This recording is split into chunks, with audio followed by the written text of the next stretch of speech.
Estás escuchando El Universo Humano en Extensión. Continuamos.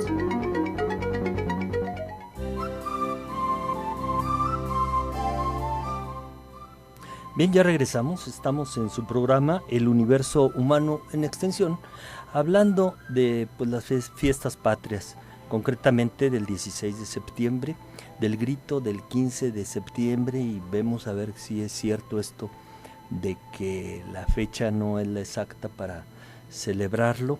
Y bueno, tratamos también de deshacer algunos mitos y pues de aportar nuestra interpretación de este movimiento tan importante, no solo para México. No sé si ya por ahí nos han llamado para decirnos la respuesta a nuestra trivia, qué significa México. La palabra México. Y ya vamos a estar dando respuesta un rato más si no nos han llamado. Parece que el 94% de los mexicanos desconoce el origen etimológico o significado de la palabra México. Esto nos los hace saber nuestro amigo el ingeniero Salvador Hernández Vélez, secretario general de la universidad. Y yo quería, antes de continuar, yo quería recomendar un libro que nos sugiere pues nuestro amigo Carlos Silva, y es a propósito de esta fecha.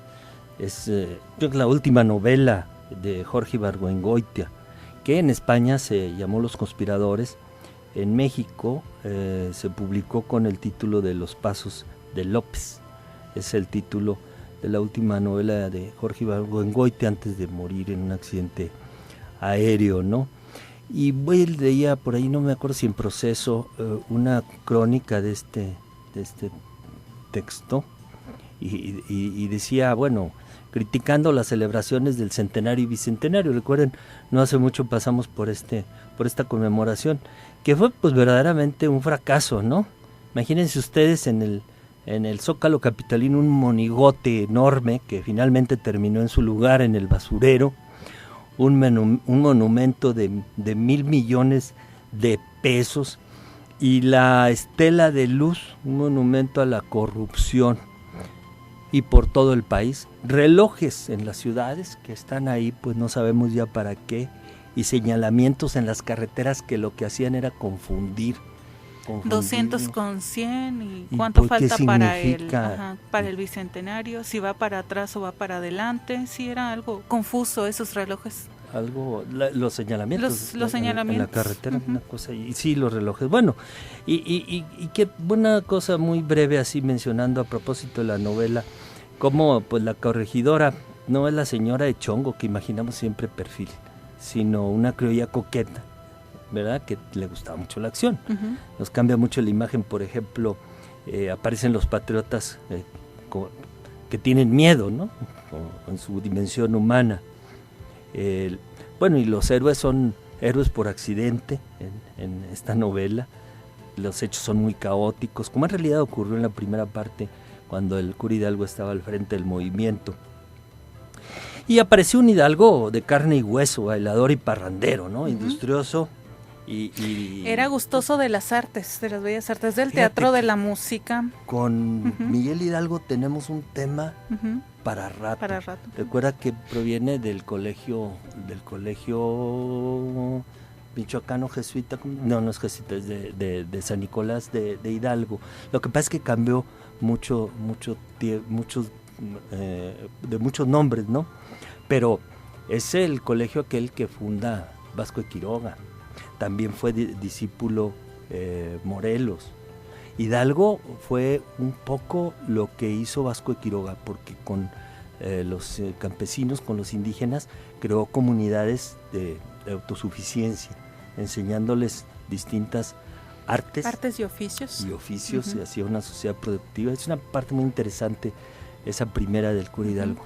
Luego la otra parte, que por ejemplo Ignacio Taibo II va a decir que justamente se llama el padre de la patria porque tuvo muchos hijos, ¿no?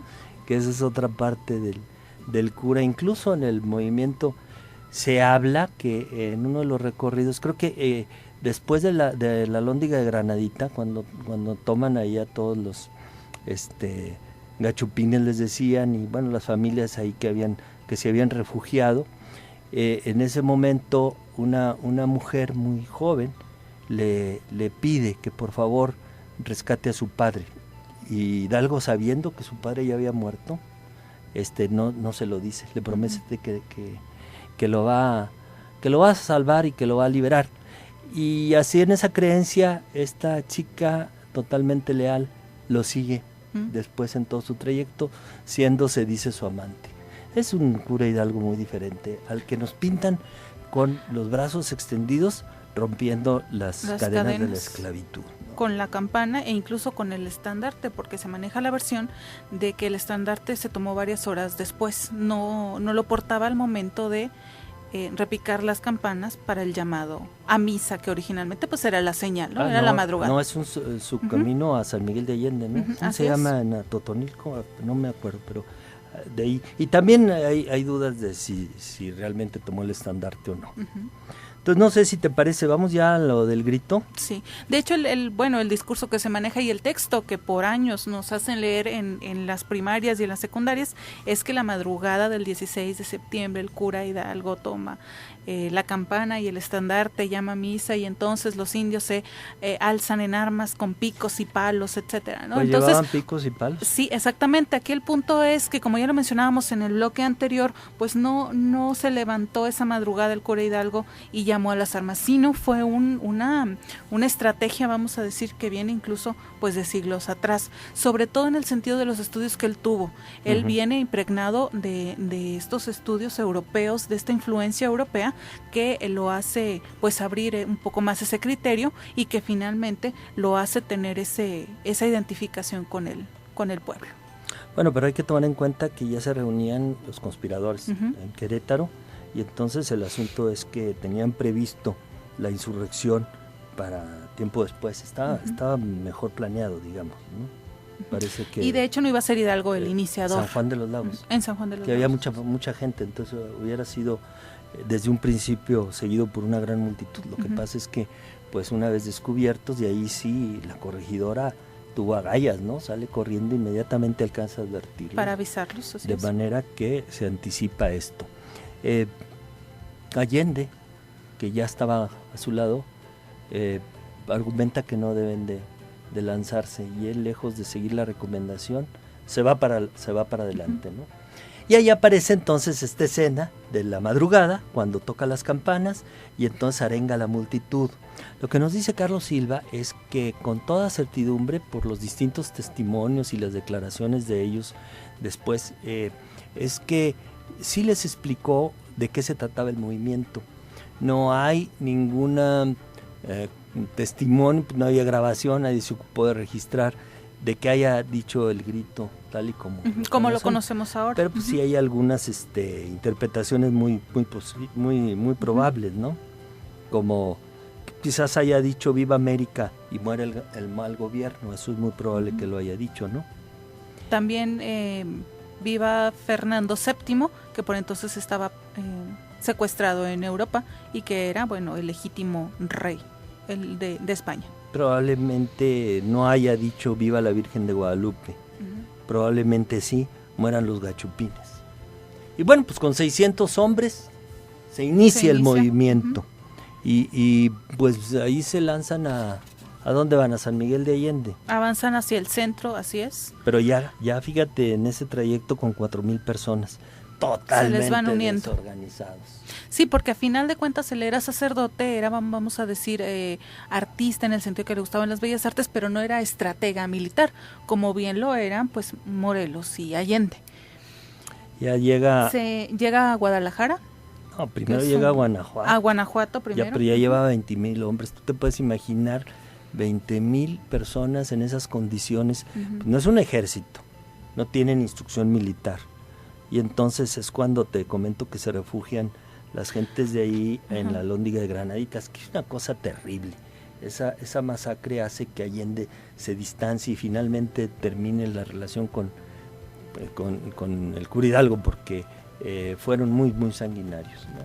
Se dicen que los descuartizaban, los molían a palos, los iban pasando entre unos y otros, y terminaron todos desnudos y hechos pedazos, ¿no?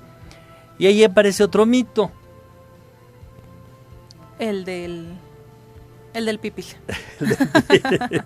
Que incluso hasta hay un... viernes andamos Sí. El del pipil, efectivamente, con Con su enorme piedra, sí, que en la sí espalda. se usaban, porque los mineros así es como se protegían de los derrumbes, ¿no? Las minas. Pero pues es un mito, es difícil de pensar si eso fue así. Pero además es una estampa que no cuadra, ¿verdad? Vamos a poner una estampa heroica en un personaje como si estuvieran salvando a la patria cuando hay una gran diferencia. Realmente tenían ya presos, cautivos ahí a todas las personas que estaban en la Lóndida. No tenían más que cerrarle la puerta, dejarlos así, ¿verdad? Y en cualquier momento apropiarse de sus bienes. Ahí ellos fueron a esconder las propiedades, las cosas que tenían de valor. Y entonces se encuentran con esta masacre. Porque además la misma estructura, o sea, bueno, quienes hemos tenido la fortuna de visitar la Lóndiga de Granitas, la misma estructura pues no permitía otra cosa. O sea, era el ataque simplemente y pues el cruel destino que sufrieron. Y después de eso, pues se van, ¿a dónde se van? Se van a México ya, ¿no? Tú estás hablando de Guadalajara. De Guadalajara, que es donde se les une Félix María Bueno, Calleja. pero van a Que es México y en el occidente. trayecto se encuentran a Morelos. Morelos, pues prácticamente nada más en ese tiempo estuvieron juntos porque le encomienda a Acapulco, ¿no? Para que vaya a tomar la plaza y se van a separar. Pero aquí viene el gran problema, ¿no? Que ya cerca de la capital de la Ciudad de México, Hidalgo no toma la ciudad. No, Es un error militar. exactamente. Y entonces sí, para atrás Es los fines. intervenido, así es. ¿Ya se van a Guadalajara? Se van a Guadalajara. Y ahí duran un montón de tiempo. ¿Por Ujú. qué? Porque es una ciudad grande que Grande. tiene imprenta, que tiene toda la organización social. Ahí se pueden preparar, pueden crecer, puede crecer el ejército. Y en fin, esa es más o menos la crónica del inicio de la gesta de la gesta heroica. armada. Que si bien, bueno, por el avance que iban los más afortunados en burros, todos los demás a pie, toma varios meses.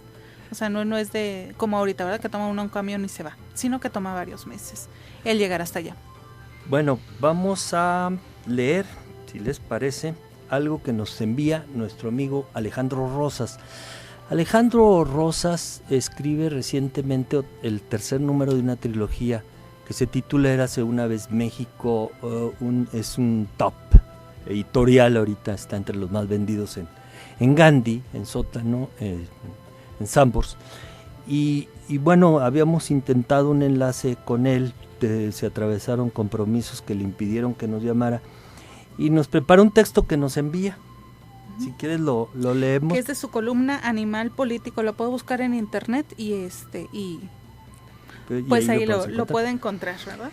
Dice Alejandro que desde el célebre Viva el Tercer Mundo, frase que añadió el presidente Echeverría a la tradicional Vivan los héroes que nos dieron patria y libertad, hasta el famoso Viva la democracia de Fox o Viva la revolución que agregó el presidente Calderón en el 2010, la ceremonia del grito es la única celebración cívica que no se ha dejado de conmemorar desde 1812, cuando Ignacio López Rayón, en plena guerra de independencia, recordó por primera vez las campanadas que resonaron en Dolores la madrugada del 16 de septiembre de 1810. El grito, mito fundacional del México independiente, guarda sus historias, algunas magnificadas, otras desconocidas, unas más del dominio público. Difícilmente podemos saber las palabras exactas de Hidalgo al tomar las armas, sin saber lo que vendría y sin imaginar, por supuesto, que aquel acto le daría identidad y unión a las generaciones venideras. Nadie se preocupó por tomar nota de lo que dijo aquel cura de ojos verdes. Sin embargo, de acuerdo a algunos testigos de la época, que luego recordarían la fecha, no faltó el muera el mal gobierno o viva Fernando VII, el legítimo rey que por entonces estaba en manos de Napoleón Bonaparte, quien se había apoderado de España. Algunas versiones señalan que el cura dijo, viva la Virgen de Guadalupe, aunque resulta dudoso, pues Hidalgo tomó el estandarte unas horas después y su liderazgo comenzó de una manera casi fortuita. Allende estaba llamado a ser el jefe de la insurrección. Era el artífice de las conspiraciones, dado su rango de capitán, y su influencia entre los militares criollos del regimiento de dragones de la reina. Sin embargo, la noche del 15 de septiembre, cuando el capitán y el cura fueron avisados de que la conspiración había sido descubierta, Allende reclutó y sugirió dispersarse para iniciar el levantamiento en una fecha posterior. Hidalgo entonces entró al quite y dijo: no, señores, ha llegado el momento de ir a coger gachupines. De esa forma, Allende perdió el liderazgo e Hidalgo lo tomó de manera natural, con lo cual el sentido criollo que pretendían darle a la lucha desapareció para convertirse en una revuelta eminentemente popular, que poco tenía que ver con la forma en que los criollos querían llevar a cabo la independencia. Poco se sabe que Hidalgo y Allende se llevaron muy mal durante la primera etapa del movimiento. Desde luego, el liderazgo de Hidalgo molestó a Allende, pero también su impericia en los terrenos del arte de la guerra o en la inexplicable, aún hoy en día, decisión del cura de no tomar la Ciudad de México cuando la tenía a su merced. Por si fuera poco, el ensoberbecimiento de Hidalgo se autodenominó Alteza Serenísima y los excesos permitidos contra los españoles ahondaron las diferencias. En su proceso, Allende declaró que en algún momento del movimiento tuvo la intención de envenenar al señor cura, porque a su juicio, de seguir la situación del movimiento así, terminaría en un desastre. Como quiera que sea, terminó en un desastre para ambos, pues en marzo de 1811 fueron traicionados, capturados y luego ejecutados. A pesar de las circunstancias y el desenlace de la primera etapa de la independencia, la madrugada en que los insurgentes se levantaron en armas se convirtió en un símbolo y en una celebración que es de los mexicanos, no de los gobernantes, no de los partidos políticos, no de las ideologías. Noche de comunión y por unas horas de unidad. Bien, pues si te parece vamos a un corte musical. Nos habías preparado algo pues muy ad hoc con esta celebración. Así es, vamos a escuchar a Jorge Negrete con la canción México lindo y querido. Regresamos, recuerde la línea de comunicación 482-6995.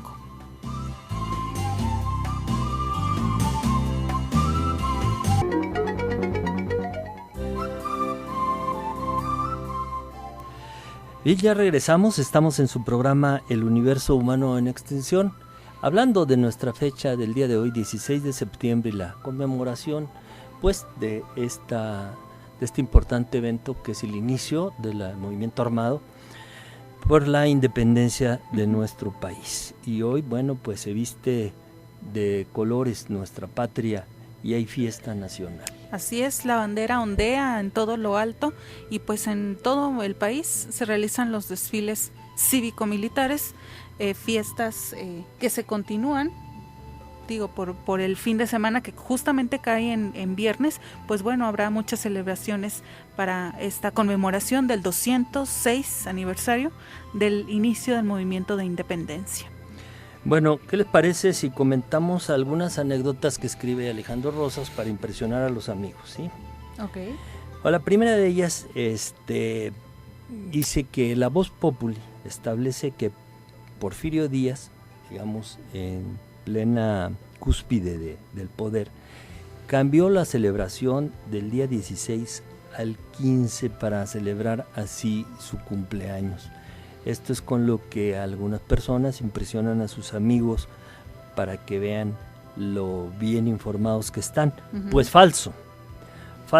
Ya desde la década de 1840 era costumbre celebrar desde el día 15 de septiembre con discursos y arengas cívicas, festejos, incluso fuegos artificiales, esta fiesta nacional. Otro mito que podemos comentar es que durante el siglo XIX, esta gran verbena por la independencia se celebraba en la Alameda Central, no en el Zócalo. Y por lo tanto, pues tampoco, no sé si en las plazas, en provincia. Era ahí en la capital, sobre todo por la forma de la construcción. Digo, quienes conocemos ahí en México también vemos la calle principal. Bueno, ahí va ligada a otra, que es en 1896, cuando Porfirio Díaz ordenó que la campana, esta de Dolores, con la que el cura Hidalgo convocó al pueblo, fuera trasladada a Palacio Nacional. La idea fue un éxito. Entonces, pues desde ese año se acostumbra sonar la campana en esta fecha. Porfirio Díaz viene de mucha influencia francesa, entonces también Claro. tendría que ver esa cultura que él tenía, ¿verdad?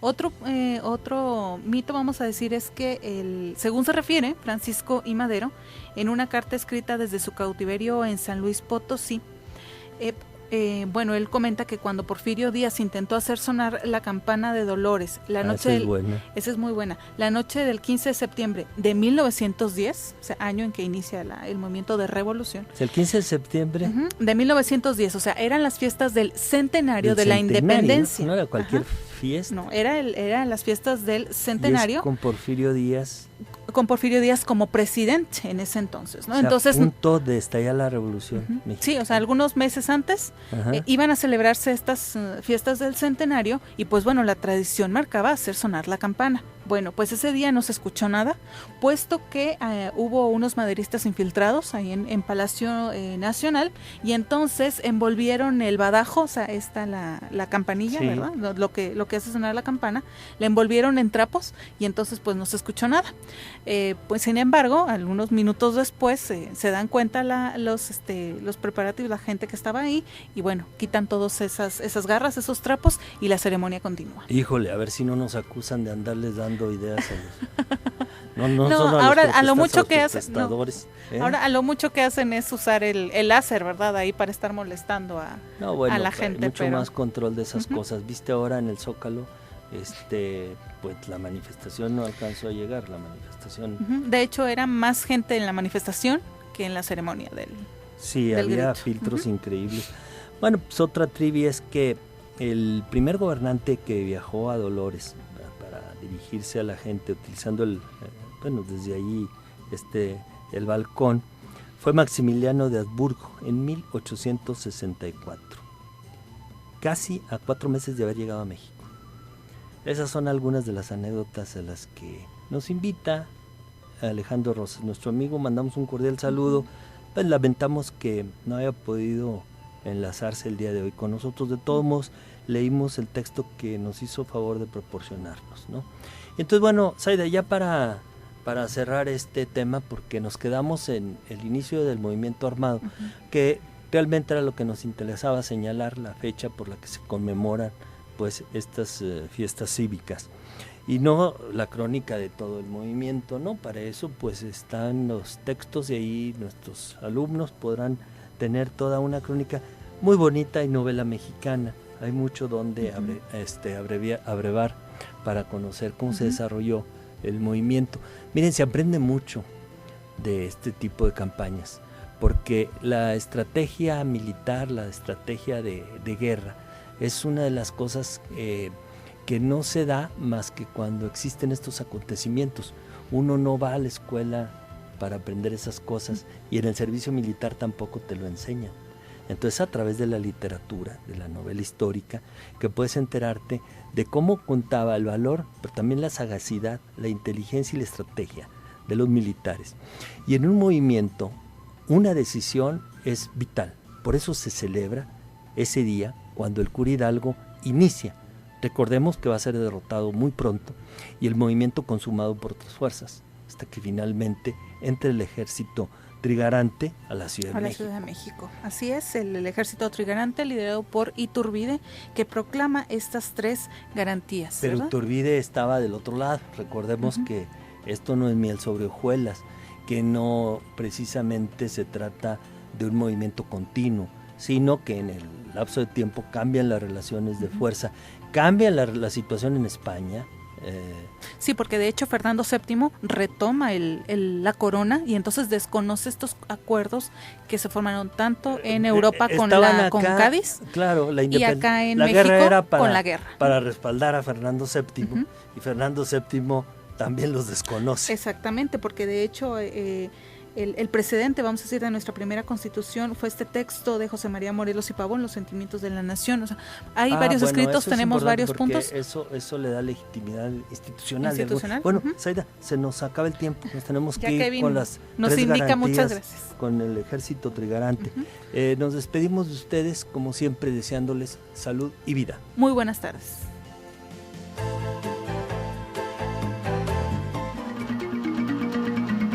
El universo humano en extensión. Una contribución de la Coordinación General de Extensión Universitaria de la Universidad Autónoma de Coahuila. Escúchanos en nuestra próxima emisión, aquí en el 104.1 de Radio Universidad. La cultura universitaria en el cuadrante.